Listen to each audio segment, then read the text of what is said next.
It all began on a Friday.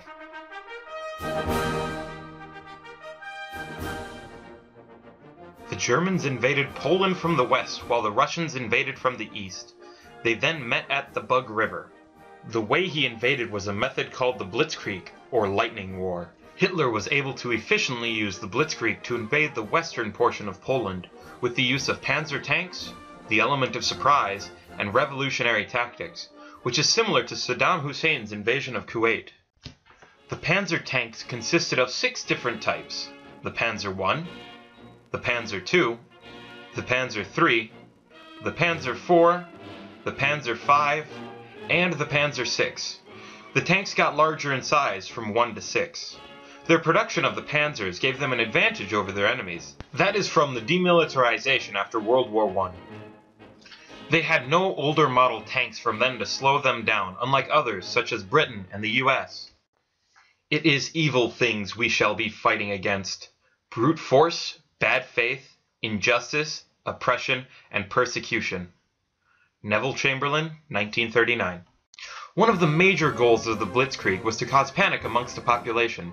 That is because a population on the move can be absolute havoc for an army trying to get to the front to defend. The Blitzkrieg also can cause the formations of doubts, confusion, and rumor, which has the ability to paralyze both the military and the government. Along with those effects, the Polish were not ready to fight in their own territory and had no defenses in place.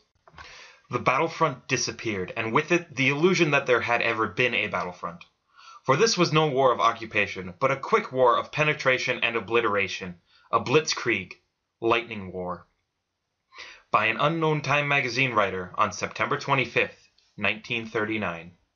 The Blitzkrieg is an offensive that is equally surprising as it is swift.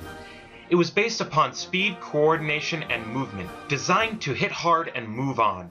There were 3 parts to a Blitzkrieg: 1.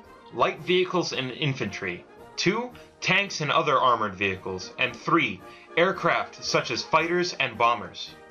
The Blitzkrieg used a system of surfaces and gaps.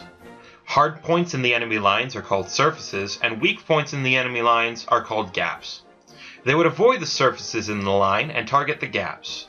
If they were unable to find any gaps, they would make their own using something called Strasstruppen tactics, or stormtrooper tactics in English, and were able to use that to punch a hole right where they needed it. Although a Blitzkrieg offensive has 3 major flaws. First, it was heavily dependent upon good weather and good terrain, making it easier to move their armored vehicles through the area they are invading. Secondly, air support was vital. Having no air support would result in a counterattack from enemy aircraft. Third, and finally, the attack could be broken apart at its seams, or where the 2 groups, infantry and armor, met. When they were separated, it made them both more vulnerable to a counterattack. The result of Hitler's Blitzkrieg of Poland was the beginning of World War II, a 6-year-long war waged by the Allies and the Axis. It also resulted in the capture and occupation of Poland by German forces until the late years of the war, when the Soviets reclaimed their half, along with Germany's half, in an offensive that followed Germany's invasion of the Soviet Union.